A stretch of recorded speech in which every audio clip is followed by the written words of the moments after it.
Dolphins fans, welcome into Dolphins Today. I am Will Scott here on this Wednesday afternoon, bringing you the latest Miami Dolphins news and rumors.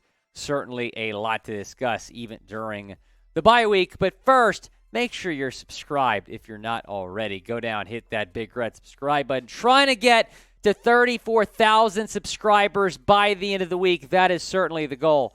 Go down, hit that big red subscribe button.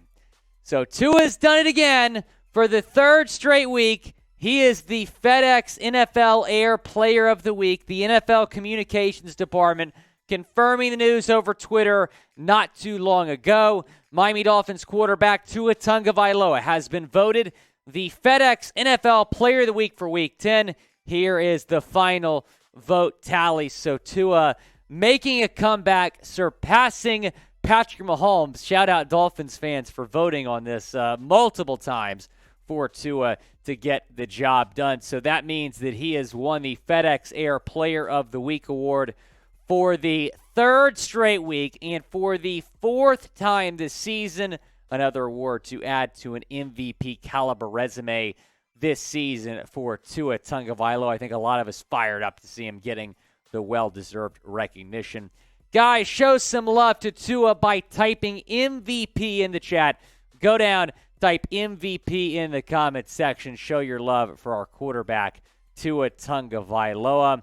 Yeah, he's won 3 straight FedEx Air Player of the Week awards, but we want him to win the MVP. That is the award that all of us want Tua to win. We will see if he can do it. He's certainly in the mix right now. Second best betting odds 10 weeks into the season, even though he missed 2.5 games. On a less positive note, the Dolphins officially placed Emmanuel Ogbah on injured reserve yesterday after tearing his tricep. So he's done for the year, but they made the official roster move yesterday, placing him on IR. And I think a lot of us were thinking that Ben Stille was going to be the Ogbah replacement. He is someone that looked really good throughout the preseason, was looking good on the practice squad. But take a look at this. Adam Schefter tweeting this out yesterday.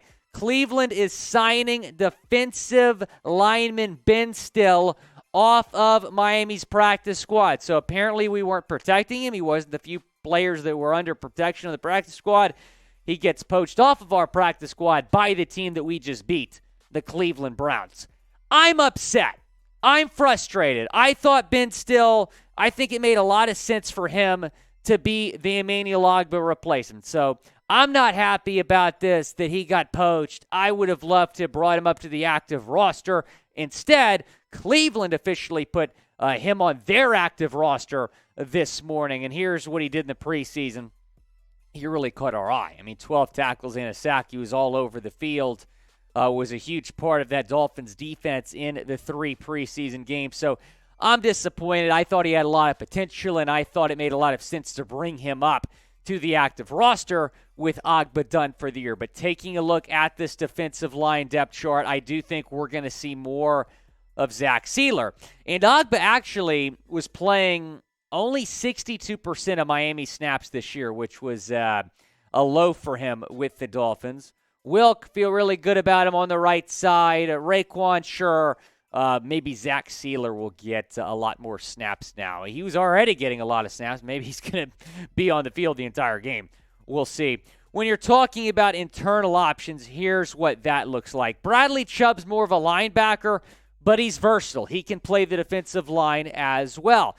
Zach Sealer, just mentioned, he's a guy that might get more snaps here with Ogbah out. And then if you want to call someone up from the practice squad, Ben Stille is no longer an option after being poached off the practice squad by Cleveland. But Cameron Good as an edge rusher is available on the practice squad for the Dolphins. And then Josiah Bronson, a name we really haven't talked about much. He's been on the practice squad the whole year. He is also an option here for Chris Greer and the Dolphins. Bronson actually does have some NFL experience, 7 games played with the Saints and Browns last year. So they placed Ogbah on IR. They have not replaced him yet on the roster. They have not made a corresponding move. Maybe Bronson will get some consideration there. What y'all need to consider is going to Established Title. Shout out to them for sponsoring today's show. It's a fun and novel way to preserve the natural woodlands of Scotland while helping global reforestation efforts. It's a project based on a historic Scottish custom where landowners are referred to as lairds, lords, and ladies in English. Title packs are going to give you at least 1 square foot of dedicated land. We're flying over my land right now, also Fear the Kilt's land, with a unique plot number on a private estate in Edelston, Scotland, and an official certificate with a crest. They plant a tree with every order and work with global charities such as One Tree Planted and Trees for the Future to support global reforestation efforts. Take a look at that. I'm Lord William Scott. That's pretty cool. You can officially include the title Lord or Lady on your credit card, plane tickets, dating profiles. Makes for a great last-minute gift. And the first 200 people to purchase a title pack using my link right there, going to get a plot of land right next to me. We can build a Dolphins Today kingdom over there in Edelston, Scotland. They have a massive early Black Friday sale right now. Discounts up to 80% off. Plus, if you go to that link and use promo code chat, you'll save an extra 10% on the perfect holiday gift. My family, I have a huge family, plenty of cousins. My second cousin show up to Christmas as well. So we play this big white elephant, white elephant every year, and I never know what to do for it. I think this is going to be my white elephant gift this year. Really cool, Secret Santa white elephant gift for friends and family. That's a link, promo code chat. That link, that promo code, going to be in the comments and the description of this video. Shifting gears now to external options for the Ogbah replacements, as we've discussed the other day. Now, I talked about Takk McKinley's a pretty solid option, but he was scooped up today. Who got him? I'm losing. The Cowboys got him today. The Dallas Cowboys got Takk McKinley today. Linval Joseph was another guy that might have been an option. He was scooped up by the Eagles, so we're seeing more signings happen after the trade deadline. Brennan Scarlett makes a lot of sense just because he's been in the building recently. He was with the Dolphins last year and with the Dolphins in training camp in the preseason this year. Everson Griffin, D. Ford, Alex Okafor, some notable names that are also out there and available in NFL free agency. I want to ask y'all, though, what should the Dolphins do? Ben Stille's no longer an option. Takk McKinley, Linval Joseph, no longer options. Should they sign somebody or call someone up from the practice squad? Go down. Let me know, what do you think the Dolphins should do?